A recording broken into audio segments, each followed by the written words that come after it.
Sydney हमले के बाद एक बार फिर दुनिया वही भाषा बोल रही है जो नरेंद्र मोदी सालों से समझा रहे हैं कि आतंकवाद के खिलाफ जीरो टॉलरेंस होना चाहिए।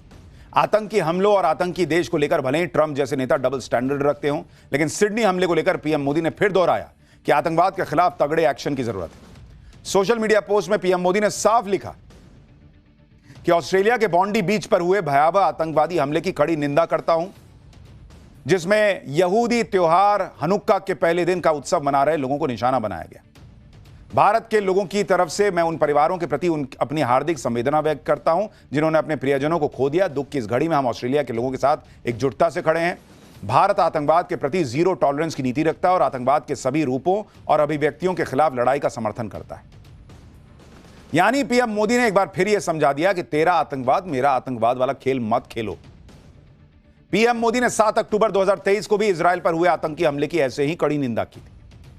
दुनिया के कुछ नेता या देश अपने फायदे के लिए भले ही पाकिस्तान के आतंकवाद से मुंह मोड़ ले, लेकिन पीएम मोदी पाकिस्तान को छोड़ने वाले नहीं है। आज ही पहलगाम हमले में एनआईए ने चार्जशीट दाखिल कर दी है। चार्जशीट में पाकिस्तान का नाम है और लश्कर ए तैयबा और उसके प्रॉक्सी संगठन द रेजिस्टेंस फ्रंट का नाम है। चार्जशीट में बताया गया कि कैसे पाकिस्तान में साजिश रची गई। 1597 पन्नों की चार्जशीट में पाकिस्तान आतंकी साजिद जट का भी नाम है, जो लश्कर का टॉप कमांडर है। साजिद जट पाकिस्तान के पंजाब का रहने वाला और हाफिज सईद का करीबी है। साजिद जट की द रेजिस्टेंस फ्रंट का हेड है और एनआईए की चार्जशीट में उस पर 3 पाकिस्तानी आतंकियों का नाम भी है, जिन्हें सेना ने ऑपरेशन महादेव में ढेर कर दिया था।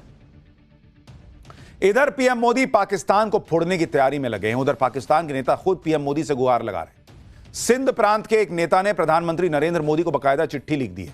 लेटर में लिखा गया कि आपकी लीडरशिप लाखों बेगुनाहों जानों को बचा सकती है। सिंधी नेता शफी बुरफत ने चिट्ठी में चेतावनी दी है कि पाकिस्तान एक खतरनाक रूप से अस्थिर दौर में जा रहा है। असीम मुनीर को पाकिस्तान के परमाणु बम का मालिक बनाना न सिर्फ सिंध बल्कि पूरे इलाके के लिए खतरा है। यानी पाकिस्तान भी नरेंद्र मोदी से मदद मांग रहे हैं। और आप यह भी देखिए कि इधर सिडनी अटैक में पाकिस्तानी कनेक्शन सामने आने से पाकिस्तान में खलबली मची है, उधर नरेंद्र मोदी मुस्लिम देशों के दौरे पर जाकर दूसरी तरफ से पाकिस्तान को घेर रहे हैं। पीएम मोदी 3 देशों की यात्रा के पहले चरण में कुछ देर पहले मुस्लिम देश जॉर्डन पहुंचे हैं। एयरपोर्ट पर जॉर्डन के प्रधानमंत्री जाफर हसन ने पीएम मोदी का स्वागत किया। प्रधानमंत्री मोदी किंग अब्दुल्ला II बिन अल हुसैन के न्योते पर जॉर्डन की 2 दिन की यात्रा पर है। एयरपोर्ट पर पीएम मोदी का भव्य स्वागत हुआ, उन्हें गार्ड ऑफ ऑनर दिया गया। यह यात्रा भारत और जॉर्डन के राजनयिक संबंधों के 75 साल पूरे होने पर हो रही है। पीएम मोदी 7 साल बाद जॉर्डन गए हैं। इससे पहले वो 2018 में एक ट्रांजिट विजिट के दौरान जॉर्डन में रुके थे। होटल पहुंचने पर भी पीएम मोदी का भव्य स्वागत हुआ। वहां भारतीय समुदाय ने मौजूद रहकर पीएम मोदी का स्वागत किया। जय श्री राम, भारत माता की जयकारे हुए। मुस्लिम देश के होटल में जय श्री राम की गूंज सुनाई।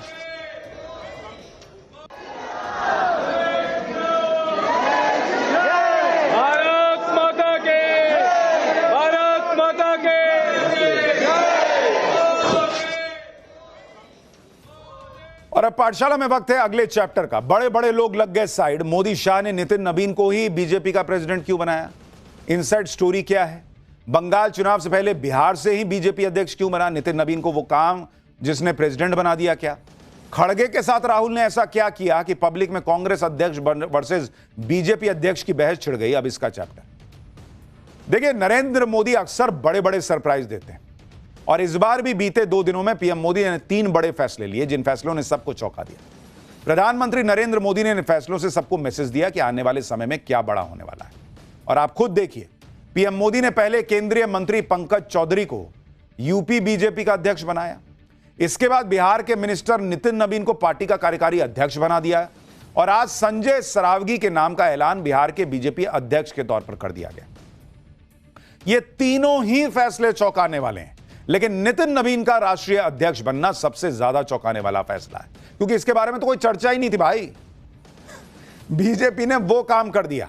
नितिन नवीन को बीजेपी का कार्यकारी अध्यक्ष बनाए जाने को पीएम मोदी का मास्टर स्ट्रोक कहा जा रहा है। पीएम मोदी ने एक तीर से कई शिकार किए हैं कहा जा रहा है, लेकिन सीधा और सटीक निशाना तो कांग्रेस पर सधा है, क्योंकि कांग्रेस पार्टी एक परिवार से ऊपर उठ नहीं पाती। जहां राहुल गांधी खड़े होते हैं, पार्टी की लाइन वहीं से शुरू होती है, और जहां राहुल गांधी बैठ जाते हैं, पार्टी वहीं खत्म हो जाती है। कांग्रेस की रैलियों तक में यही दिखाई दे रहा है कि राहुल गांधी तो खुद को पार्टी अध्यक्ष से भी ऊपर समझते हैं। शायद कहने को एक अध्यक्ष है उनके पास मल्लिकार्जुन खड़गे के तौर पर, लेकिन राहुल गांधी का रुतबा पार्टी अध्यक्ष से भी ऊपर दिखता है। कैसे, आगे बताऊंगा। लेकिन आप देखिए कि बीजेपी और कांग्रेस के कल्चर में कितना अंतर है। एक तरफ कांग्रेस पर राहुल गांधी रूल कर रहे हैं, दूसरी तरफ पीएम मोदी पार्टी के कार्यकर्ताओं को कमान सौंप रहे हैं। पीएम मोदी ने कैसे पार्टी और देश को आगे ले जाने वाला पूरा प्लान तैयार किया वो बताऊंगा, लेकिन पहले बीजेपी के नए अध्यक्ष की ताजपोशी का एक ट्रेलर देखिए।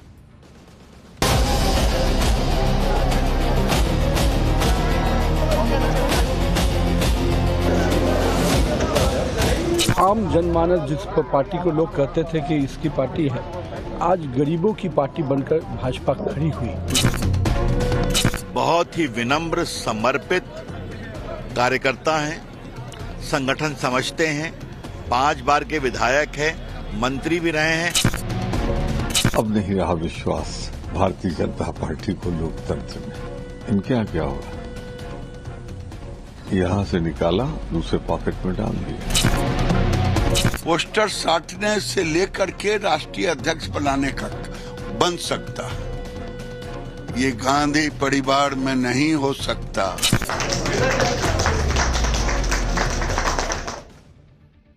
देखिए, देश में बहुत लोग तो नितिन नवीन का नाम भी नहीं जानते होंगे। हम लोग तो बिहार से हैं, बिहार की पॉलिटिक्स जो है कवर करते हैं। बिहार में अभी चुनाव हुआ तो कुछ लोगों ने नितिन नवीन का नाम सुना होगा, लेकिन सब लोग नहीं जानते थे।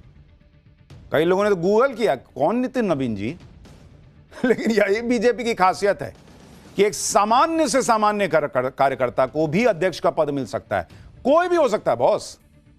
आप बीजेपी में यह नहीं सोच सकते कि अरे मेरा नंबर थोड़ी आएगा। नितिन नवीन खुद 45 साल के हैं भाई, और आप देखिए कि वो बिहार के पहले नेता हैं जिन्हें बीजेपी ने राष्ट्रीय नेतृत्व का मौका दिया है। नितिन नवीन आज जब दिल्ली में पार्टी ऑफिस पहुंचे तो उनका ग्रैंड वेलकम हुआ। एयरपोर्ट पर दिल्ली की मुख्यमंत्री रेखा गुप्ता और बीजेपी के राष्ट्रीय महासचिव विनोद तावड़े पहुंचे। जब नितिन नवीन पार्टी के ऑफिस पहुंचे तो ऐसा भव्य स्वागत हुआ कि वो खुद देख के हैरान रह गए। पार्टी ऑफिस में फूल बरसाकर उनका स्वागत किया गया। इस मौके पर पार्टी के राष्ट्रीय अध्यक्ष जेपी नड्डा और केंद्रीय गृह मंत्री अमित शाह खुद मौजूद रहे। उन्होंने कार्यकारी अध्यक्ष नितिन नवीन का स्वागत करके उन्हें अध्यक्ष की कुर्सी पर बैठाया। बीजेपी अध्यक्ष की कुर्सी संभालने से पहले नितिन नवीन ने श्यामा प्रसाद मुखर्जी और पंडित दीनदयाल उपाध्याय की प्रतिमा पर माल्यार्पण किया। कायस्थ समाज से आने वाले नितिन नवीन को जमीन से जुड़ा हुआ नेता माना जाता है। उनके नाम की दूर दूर तक चर्चा नहीं थी। बीजेपी में तो कई वरिष्ठ नेताओं के नाम की चर्चा चल रही थी, लेकिन अंत में मुहर लगी नितिन नवीन के नाम पर।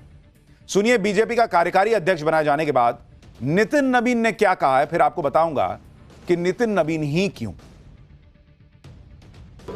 देश को हमेशा ऊंचाइयों पर रखना और खुद को हमेशा उसके पीछे रखकर काम करना, मेरा मानना है कि पार्टी के उस ध्येय को, पिताजी के उस सोच को हम लोगों ने प्रयास किया कि उस ध्येय से काम करें और पार्टी ने उसी का आशीर्वाद दिया है। ये स्पष्ट है कि नरेंद्र मोदी के नेतृत्व में देश में आज एक एक गांव में, एक एक कस्बे में विकास भी पहुंचा, भाजपा का भी विस्तार हुआ और आम जनमानस जिस पर पार्टी को लोग कहते थे कि इसकी पार्टी है, आज गरीबों की पार्टी बनकर भाजपा खड़ी हुई। जो काम बीजेपी ने किया वो काम दूसरी पार्टियों में बहुत कम होता है। नितिन नवीन जैसे ही बीजेपी के कार्यकारी अध्यक्ष बनाए गए, वैसे ही लोग उन्हें गूगल में सर्च करने लगे कि आखिर ये हैं कौन। नितिन नवीन अभी पटना के बांकीपुर विधानसभा क्षेत्र से विधायक हैं और वो 5 बार के विधायक हैं और बिहार सरकार में सड़क निर्माण मंत्री हैं। उनके पिता नवीन किशोर सिन्हा बीजेपी के बड़े नेता थे। 2006 में पिता की मौत के बाद उपचुनाव में नितिन नवीन जीते। नितिन नवीन बीजेपी में पहले भी कई अहम पदों पर जिम्मेदारी संभाल चुके हैं। नितिन नवीन को 2021 में पहली बार बिहार सरकार में मंत्री बनाया गया था। पीएम मोदी ने नितिन नवीन को पार्टी की कमान सौंपकर कांग्रेस के सामने कौन सी लकीर खींच दी वो बताऊंगा, लेकिन उससे पहले सुनिए रविशंकर प्रसाद ने नितिन नवीन को लेकर क्या कहा। नितिन जी का बहुत ही अभिनंदन। बहुत ही विनम्र, समर्पित कार्यकर्ता हैं, संगठन समझते हैं, 5 बार के विधायक हैं, मंत्री भी रहे हैं, कई प्रदेशों के प्रभारी भी रहे हैं छत्तीसगढ़ सहित। तो आज उन्होंने जो अपने काम से अपनी जगह बनाई है, उस कारण पार्टी ने एक कार्यकर्ता को सम्मान दिया है और ये भाजपा में ही हो सकता है। देखिए, अब आपको बताता हूं कि पीएम मोदी ने आखिर नितिन नवीन पर ही भरोसा क्यों दिखाया। आखिर वो क्या वजह थी कि 45 साल के नितिन नवीन को पार्टी के कार्यकारी अध्यक्ष का पद मिल गया। देखिए, पहली बात तो नितिन नवीन की अच्छी छवि। वो कर्मठ कार्यकर्ता के रूप में अपनी अलग पहचान बना चुके हैं। नितिन नवीन को संगठन के काम का अच्छा अनुभव है, विनम्र स्वभाव के हैं, जमीन से जुड़कर काम करने का हुनर जानते हैं, मिलनसार हैं, लो प्रोफाइल नेता होने का भी फायदा मिला। नितिन नवीन के सहारे बंगाल और पूर्वोत्तर दोनों को साधा जा रहा है। एक तरफ पीएम मोदी बीजेपी में तगड़े रूल सेट कर रहे हैं, आने वाली लीडरशिप खड़ी कर रहे हैं। दूसरी तरफ कांग्रेस है, जहां अध्यक्ष तो सिर्फ नाम मात्र के हैं, ऐसा कहा जाता है। पार्टी पर गांधी परिवार का ऐसा रूल है बॉस कि जो भी राहुल गांधी कहते होता वही है। अब तो सार्वजनिक मंच पर भी यही दिख रहा है। कांग्रेस ने दिल्ली के रामलीला मैदान में वोट चोरी के खिलाफ बड़ा प्रदर्शन किया। इस दौरान मंच से मल्लिकार्जुन खड़गे को बोलने के लिए बुला लिया गया, अनाउंस हो गया कि खड़गे साहब बोलेंगे, लेकिन राहुल गांधी ने इशारा किया तो खड़गे साहब वापस सीट पर बैठ गए। कहा गया कि नहीं नहीं, पहले राहुल जी बोलेंगे फिर खड़गे जी बोलेंगे। पब्लिक सोशल मीडिया पे पूछ रही कि यही अध्यक्ष के साथ होगा जी, यही सम्मान है अध्यक्ष का। देखिए क्या हुआ है कांग्रेस में।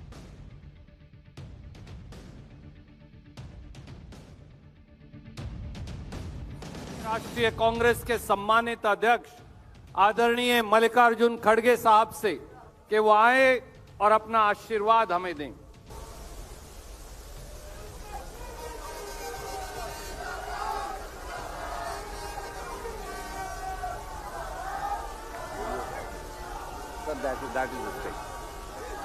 राहुल जी ने कहा कि वो पहले बोलेंगे और आपसे अपनी बात रखेंगे। आदरणीय राहुल गांधी जी। बताइए, बेचारे अध्यक्ष जी जिनको थोड़ी देर पहले कहे थे कि बहुत सम्मानित अध्यक्ष जी हैं, अध्यक्ष जी बेचारे खड़े हो गए। फिर राहुल गांधी ने कहा कि नहीं अभी मैं बोलूंगा, बैठ गए अध्यक्ष जी। पब्लिक करी यही है अध्यक्ष का सम्मान। कांग्रेस का क्या हाल है वो देखिए। राहुल गांधी जब इसी रैली में अचानक खड़े होकर ताली बजाने लगे तो मंच पर बैठे सभी लोग खड़े हो गए, जबकि खड़े होने वाली कोई बात भी नहीं थी। देखिए क्या हुआ है। जैसा कि सरहद पे जवान लड़ता है, जैसा कि हमारे सोनिया गांधी जी लड़े हैं, जैसा कि हमारे राहुल गांधी पैदल चल रहे हैं। अरे मेरा एक बेटा को अगर कुछ भी हुआ ठीक है, लेकिन देश के 140 करोड़ लोगों को बचाना है। भाई पब्लिक पूछ रही क्या हुआ था, खड़ा किस बात पे होना था, लेकिन राहुल गांधी हो गए खड़े तो सब खड़े हो गए। नितिन नवीन को पार्टी की कमान सौंपकर पीएम मोदी ने अब यह बता दिया है कि अब देश की तकदीर युवा लिखेंगे। भाई 45 साल के हैं, अध्यक्ष बना दिया। वहीं दूसरी पार्टियां अभी भी या तो परिवारवाद में फंसी हैं या अनुभव वाली सियासत में फंसी हुई। अगर देश के प्रमुख दलों की बात करें, कांग्रेस